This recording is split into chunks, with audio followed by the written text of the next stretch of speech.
मृत्यु से पूर्व अपनी माता की इच्छा को पूरी करने के लिए ही तुम्हारे पुण्य में वृद्धि होगी। कौन हो तुम? देखने से क्या लगता हूँ? असुरों का वध करने हेतु ही मेरा जन्म हुआ है। महिषासुर का वध करने वाला अजन्म है। शीघ्र खा लो ताकि तुम्हारा वध करके मैं इन्हें अपने साथ लेके जा सकूं। इन्हें देखने के बाद इन्हें पाने के लिए अधीर हूं मैं।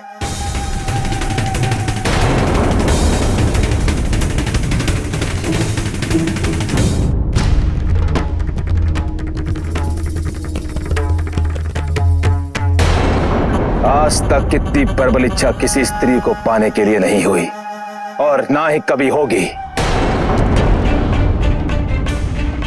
मेरे मां के प्रति अपने मुख से एक भी अपशब्द मत निकाला महिषासुर, अन्यथा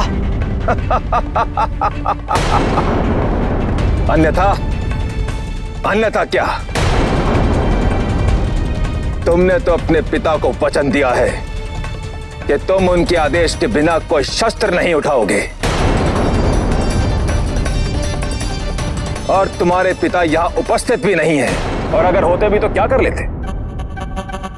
मुझे तो वरदान प्राप्त है कि कोई पुरुष मेरा वध नहीं कर सकता।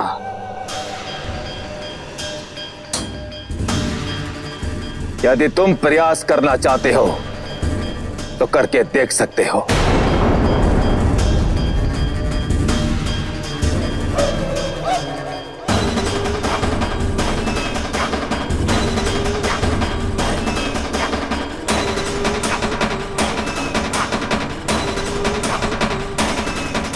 कार्तिकेय पुत्र, तुम यहीं रुको। हम इस दुष्ट से कुछ बात करना चाहते हैं। नहीं मां, आप इसके समीप भी नहीं जाएंगी। तुम निश्चिंत रहो कार्तिकेय, हमें कुछ नहीं होगा। किंतु मां, कार्तिकेय, ये हमारा आदेश है।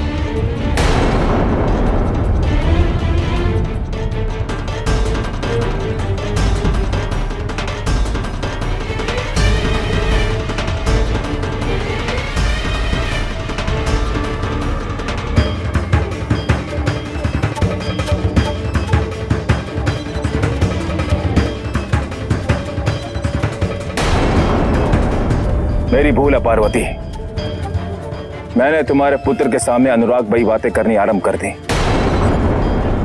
किंतु तुम्हारी सुंदरता किसी को भी बेसुध कर सकती है पार्वती। मैं कार्तिकेय का वध करके तुम्हें अपने साथ ले चलूंगा हमारे राजमहल में।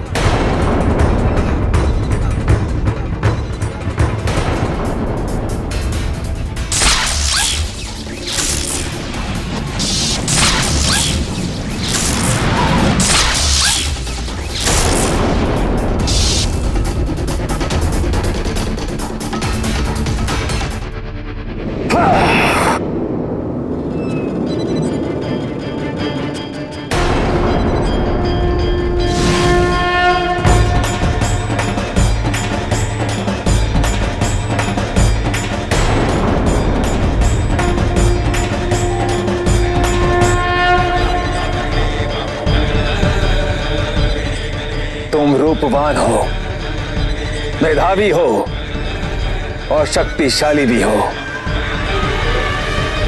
मुझे इस बात में कोई संदेह नहीं कि मैं और तुम एक दूसरे के जीवन को संपूर्ण बनाने के लिए ही बने हैं पार्वती।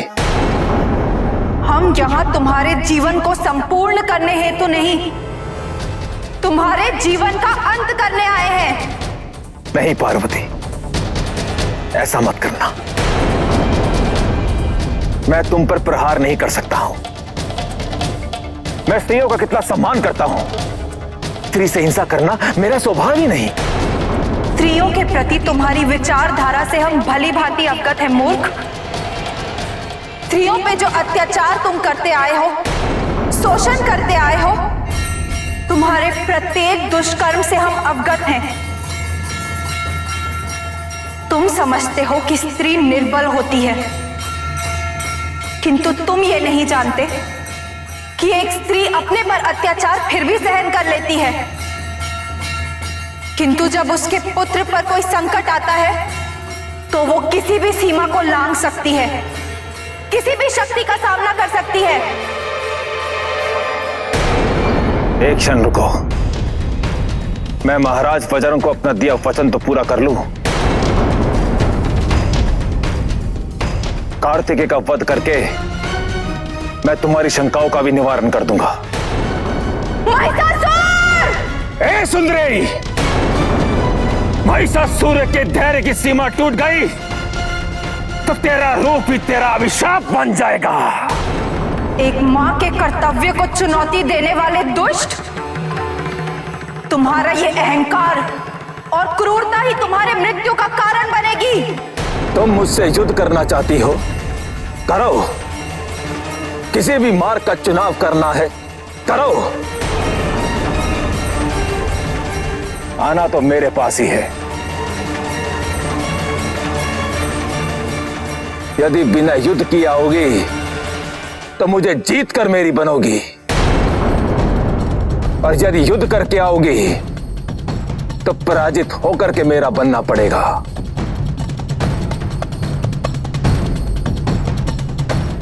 निर्णय तुम्हारा है पार्वती। क्या हुआ?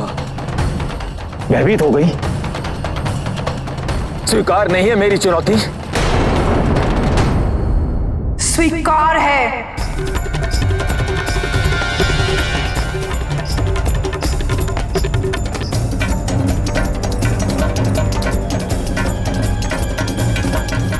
क्योंकि इस युद्ध में तुम्हारी पराजय निश्चित है,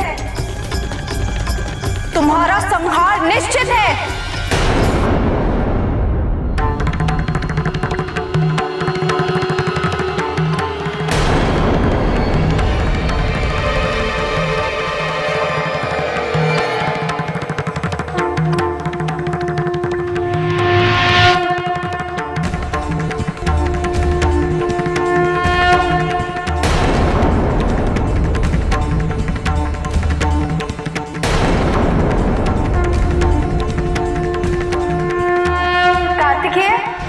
पुत्र कहाँ हो तुम? हमें कब स्वीकार करोगे पुत्र? हम ही तुम्हारी माँ है। माँ! कार्तिकेय, पुत्र क्या हुआ तुम्हें?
अन्याय, शोषण वो स्वार्थ इसके उद्देश्य हैं। तुम्हारी शक्तियों को कभी ना कभी तो असहाय होना ही था, किंतु हमारे क्रोध का उद्देश्य है न्याय, सदाचार व धर्म की स्थापना, अर्थात बुराई का अंत व अत्याचारियों का विनाश। यदि असुर प्रवृत्ति वाले किसी भी स्त्री को असहाय समझकर उसे शोषण का पात्र बनाएंगे और स्त्रियों को निर्बल समझकर उन पर अपनी शक्तियों का दुरुपयोग करेगा और उसे प्रताड़ित करेगा, तो मैं जगदम्बा के रूप में अवतरित होकर उसका संहार करूंगी। तुम स्त्रियों को निर्बल समझते थे ना? यही समझते थे कि कोई भी स्त्री इतनी सामर्थ्यवान नहीं है जो तुम्हारा वध कर सके, किंतु मूर्ख, स्त्री तो इतनी शक्तिशाली होती है कि वो एक नए जीवन को जन्म देती है, और एक जन्म देने वाली से अधिक शक्तिशाली और कोई भी नहीं।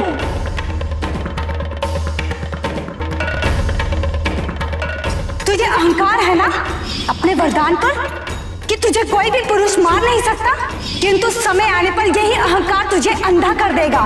जितनी स्त्रियों का जीवन तूने नष्ट किया है, उन सब की वेदनाओं का श्राप मिलेगा तुझे। ब्रह्मदेव के द्वारा दिए हुए वरदान से तुम अंधे हो गए थे। तुमने ये सोचा ही नहीं था कि कोई स्त्री तुम्हारा वध कर सकती है, किंतु आज वही हो रहा है। महिषासुर!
महिषासुर को दंड देने हेतु हमें उसकी चुनौती स्वीकार करनी पड़ी स्वामी।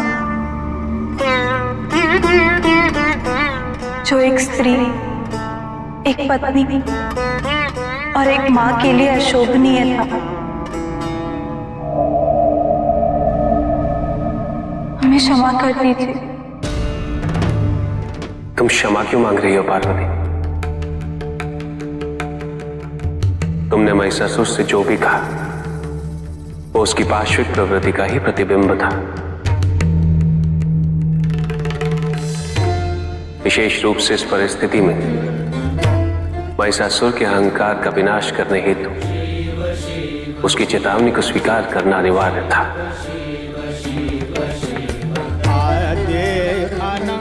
तुमने जो कुछ भी किया वो एक मां, स्त्री अथवा पत्नी के लिए अशोभनीय नहीं था। तुम भूल के भी कुछ ऐसा नहीं कर सकती पार्वती, क्योंकि तुम स्वयं आदिशक्ति हो।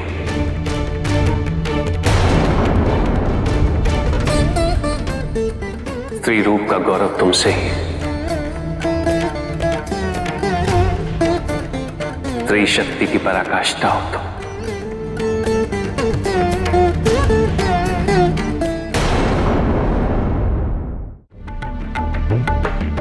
देवी,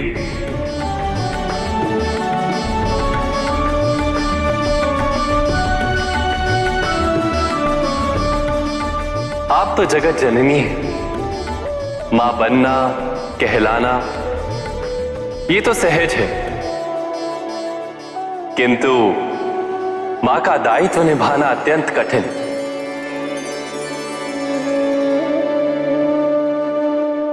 आपने प्रत्येक परिस्थिति का सफलतापूर्वक सामना करके ऐसा उदाहरण स्थापित किया है जो हर मां के लिए किसी भी संकट में मार्गदर्शक सिद्ध होगा। आपने ये सिद्ध कर दिखाया कि कठिनाई कितनी भी हो, असंभव कुछ भी नहीं।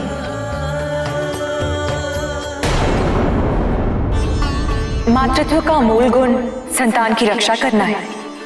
आपके द्वारा अपने पुत्र की इस प्रकार रक्षा करना इस बात का प्रतीक है कि आप जगत जननी स्वरूप में समस्त संसार की रक्षा हेतु सदैव तत्पर हैं, सशक्त हैं।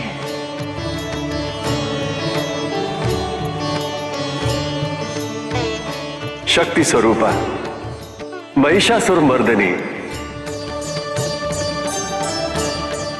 आपने महिषासुर युद्ध में अपनी शक्ति का समुचित प्रयोग किया है देवी। और यही नहीं, आपने ये भी सिद्ध कर दिया है माते कि शक्ति होने पर उसका दुरुपयोग करना उचित नहीं है।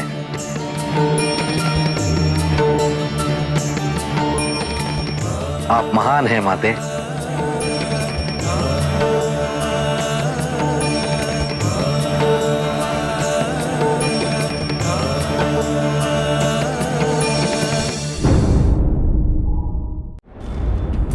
मुझे क्षमा कर दीजिए नंदी, आप मेरे माता पिता के प्रिय हैं। मुझे आपसे ऐसा दुर्व्यवहार करने का कोई अधिकार नहीं। नहीं नहीं कुमार, ऐसा मत कहिए। आपका भी मुझ पर उतना ही अधिकार है जितना कि प्रभु का, माता का। कुमार, अब शीघ्र ही कैलाश चलिए। नहीं,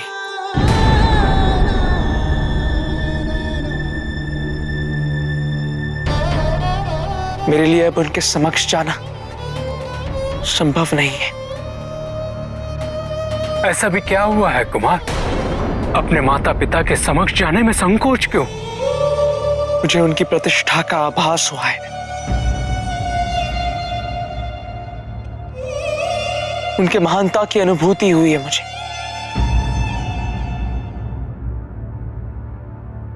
मैं तो ये कल्पना भी नहीं कर सकता था कि उनकी तुलना में मैं कुछ भी नहीं।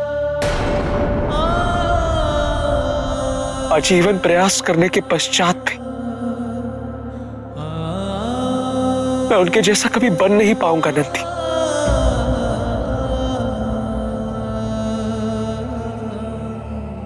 कुमार, आप उनके पुत्र हैं, उनके लाडले। दोनों के गुण आप में समाहित है। आप उन्हीं के वंश हैं और यही आपके व्यक्तित्व की विशेषता है। इसमें तुलना करने का प्रश्न ही कहां उठता है।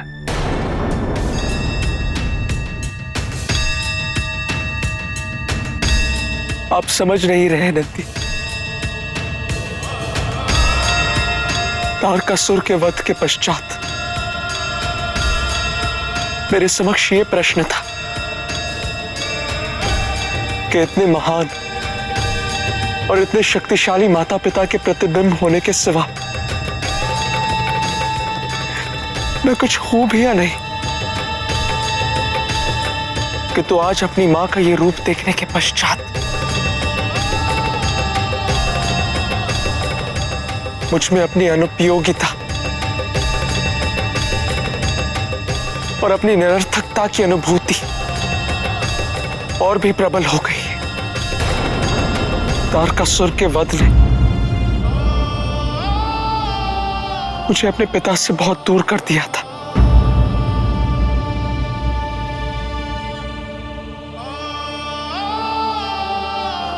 किंतु इस महिषासुर के वध ने तो मेरी मां को ही मुझसे छीन लिया है। नहीं कुमार, नहीं, ऐसा नहीं है। ऐसा ही है नंदी।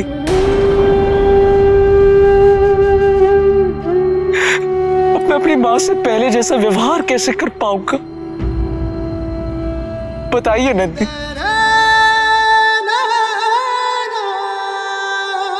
आज उनके जिस रूप से मेरा परिचय हुआ है, उसके पश्चात मैं उनसे परिहास कैसे कर पाऊंगा? उन्हें मैं कैसे सता पाऊंगा? मैं तो साहस ही नहीं जुटा पाऊंगा उनसे खेल खुलेल करने का।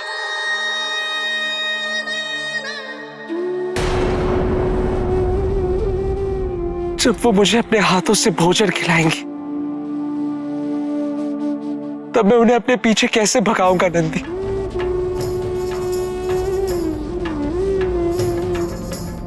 ये जानते हुए भी कि वो कौन है। मेरी आपसे प्रार्थना है, अब कैलाश चढ़िए। सभी आपकी प्रतीक्षा कर रहे होंगे कुमार। तो फिर आप मुझे एक वचन दीजिए नंदी। अवश्य। जो कुछ भी मैंने आपसे कहा है,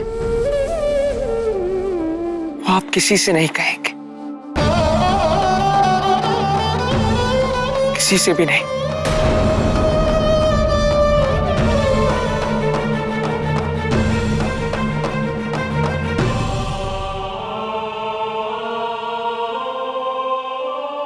हमने आपको पहले ही बताया था, इस युद्ध का अंत आपके लिए अत्यंत हृदय विदारक होगा, और वही हुआ। आपको हमारे परामर्शों पर चिंतन करना चाहिए था, जो आपने नहीं किया, और अब परिणाम सर्वविदित है। तारकासुर, तारे और अब महिषासुर, इन सब का हनन जिस प्रकार से हुआ है, उससे तो यही प्रतीत होता है कि हमारी समस्त और सबसे उत्कृष्ट शक्तियां भी महादेव के पुत्र को हानि नहीं पहुंचा सकती। कार्तिकेय, कार्तिकेय, कार्तिकेय,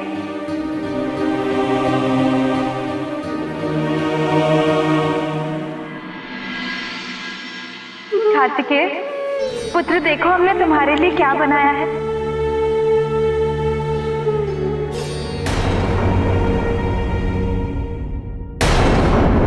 आप रख दीजिए मां, मैं खा लूंगा। नहीं, हम जानते हैं कि तुम नहीं खाओगे, और हम देखना चाहते हैं कि तुम्हें इसका स्वाद कैसा लगता है।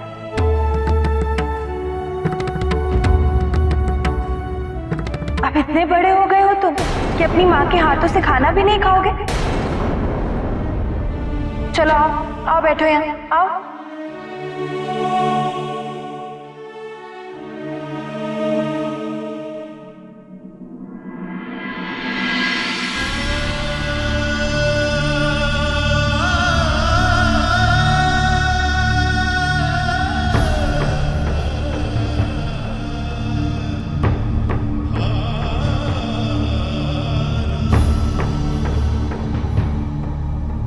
भागोगे नहीं, सताओगे नहीं हमें?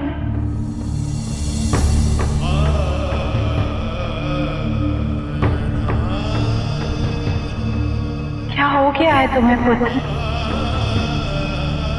क्या तुम रुष्ट हो हमसे? तो फिर क्या हुआ? कोई भय, कोई शंका, कोई चिंता?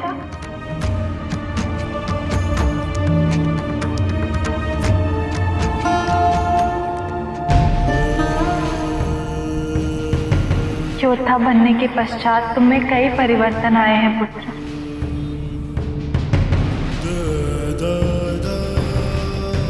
किंतु हमें हमारा कार्तिकेय वापस चाहिए।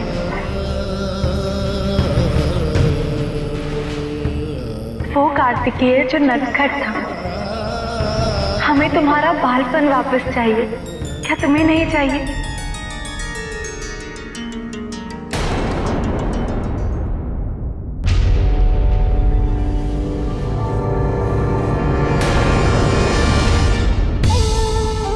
क्या हो रहा है वहां? क्यों मेरे सिंहासन को घेर के खड़े हैं आप लोग?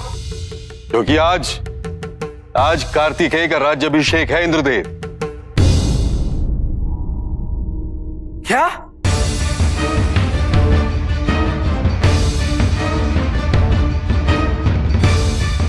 नहीं, ये नहीं हो सकता। हाँ इंद्रदेव, आज से कार्तिकेय ही इस सिंहासन पर विराजमान होंगे। नहीं! ये सिंहासन मेरा है, मेरा! मेरा सिंहासन मुझसे कोई नहीं छीन सकता, कोई नहीं!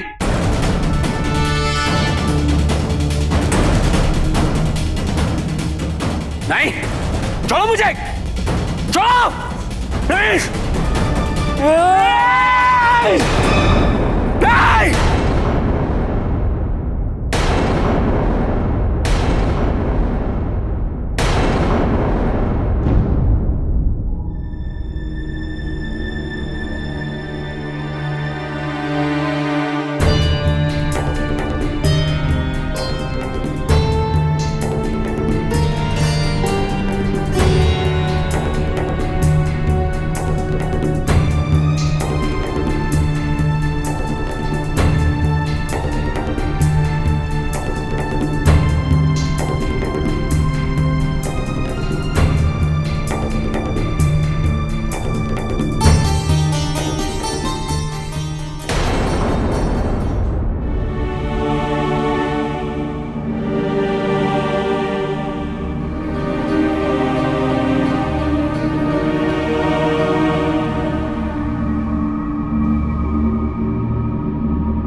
कार्तिकेय,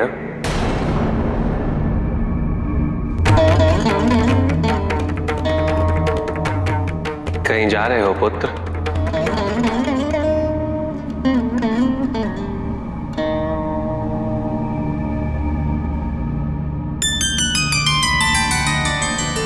वो मैं वन की ओर जा रहा हूं पिताजी।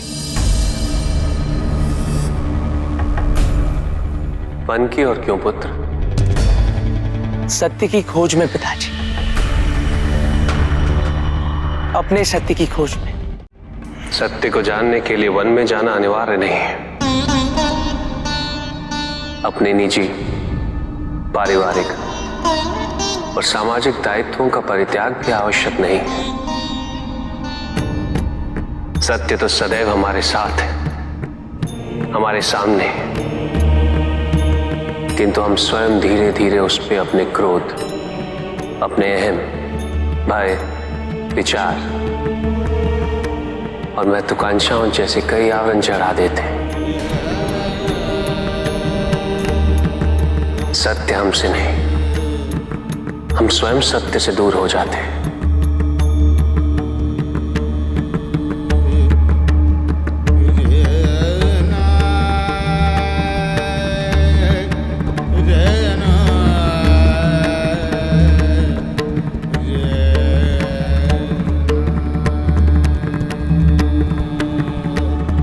किंतु यदि तुम जाना चाहते हो कार्तिकेय, तो अवश्य जाओ। ये जीवन तुम्हारा है पुत्र, और तुम्हें अपना जीवन कैसे व्यतीत करना है, ये निर्णय केवल तुम ही ले सकते हैं। किंतु जाने से पहले अपनी माता से नहीं मिलोगे।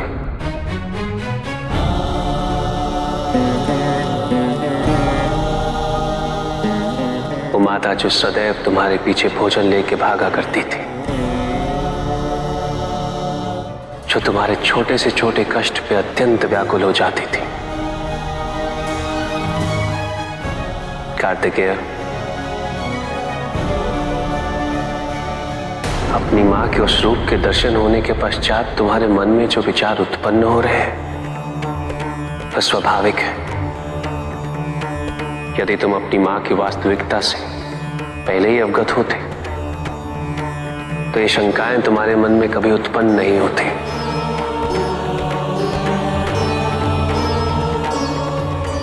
किंतु अब समय आ गया है पुत्र, तुम अपनी माता की वास्तविकता जाने बिना सत्य तक नहीं पहुंच सकते। इसीलिए आज मैं तुम्हें उनके विभिन्न रूपों से परिचित कराता।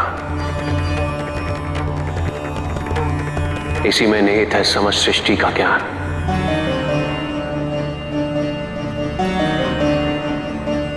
समय के प्रारंभ में परब्रह्म के दो भाग हुए, पुरुष और प्रकृति। पुरुष ने अपने आप को तीन भागों में विभाजित किया, सृजनकर्ता ब्रह्मा, पालनकर्ता विष्णु और विलीनकर्ता मैं। इन तत्वों को शक्ति प्रदान करने हेतु प्रकृति ने स्वयं को तीन भागों में विभाजित किया, लक्ष्मी, सरस्वती तथा शिवा। इन तीनों शक्तियों के तीन तीन रूप बने, जो तीनों प्रकार से सृजन, पालन और हरण का कार्यभार संभालते हैं।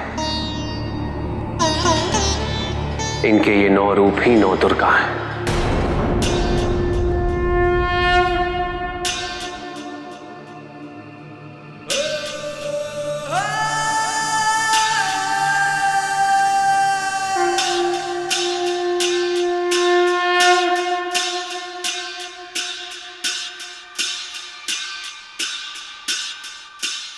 इनका सबसे पहला रूप है शैलपुत्री।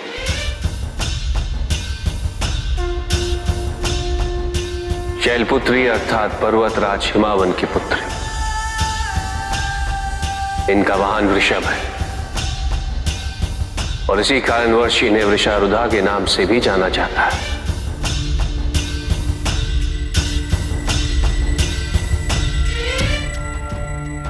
नवदुर्गा का दूसरा रूप है ब्रह्मचारिणी।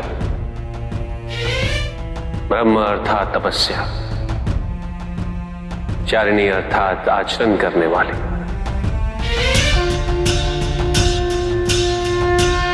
ये रूप उस ज्ञान व आचरण का प्रतीक है जिसके माध्यम से इन्होंने मुझे अपने पति के रूप में प्राप्त किया।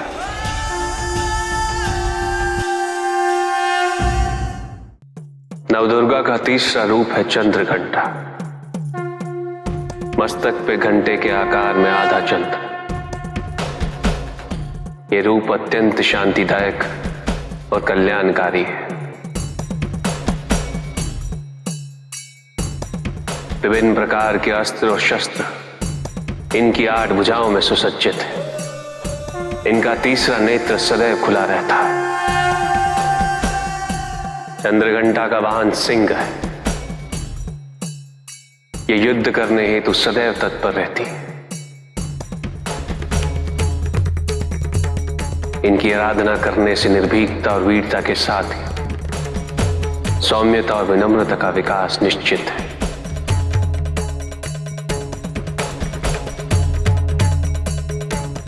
ये जो मृत्यु देती है वो सुख कारक और निर्भय अवस्था में होती है।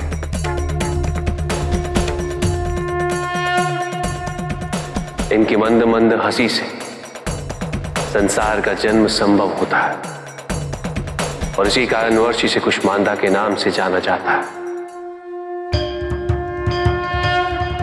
यह है नवदुर्गा का चौथा रूप,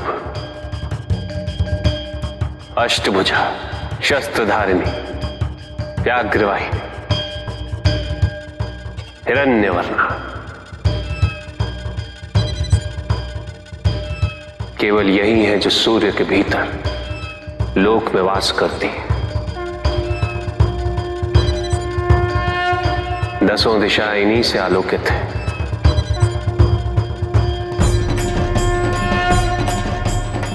जिनकी कृपा से मूर्ता भी ज्ञान सागर में परिवर्तित हो जाती है, वो है स्कंद माता अर्थात तुम्हारी माता। नवदुर्गा का 5वां रूप सिंह वाहिनी।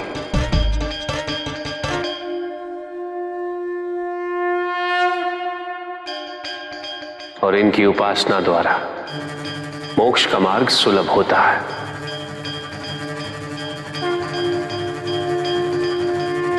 जिस रूप में इन्होंने महिषासुर का वध किया वो कात्यायनी कहलाता है।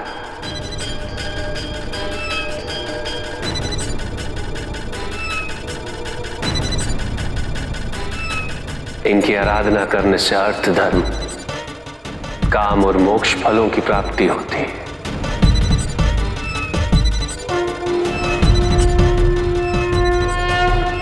श्याम रंग, खुले केश, एक हाथ में लोहे का कांटा और एक में खड़ग, जिनका आशीष शुभों का कर्ता और कारक है। ये रूप काल रात्रि रूप कहलाता है। ये अंधकार का विनाश करते हैं। इनकी आराधना करने से असुरी शक्तियां भी भयभीत हो जाती हैं।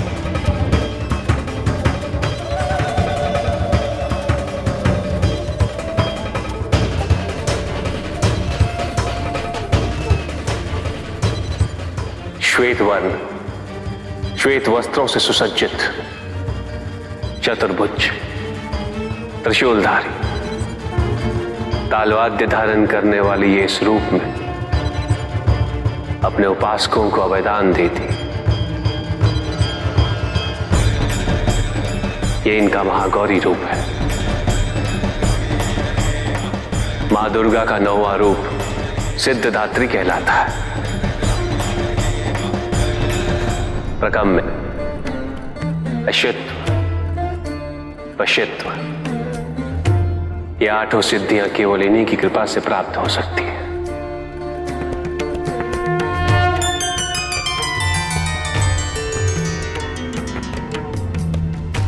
मेरा अर्धनारीश्वर रूप इनके सिद्धदात्री रूप की ही देन है।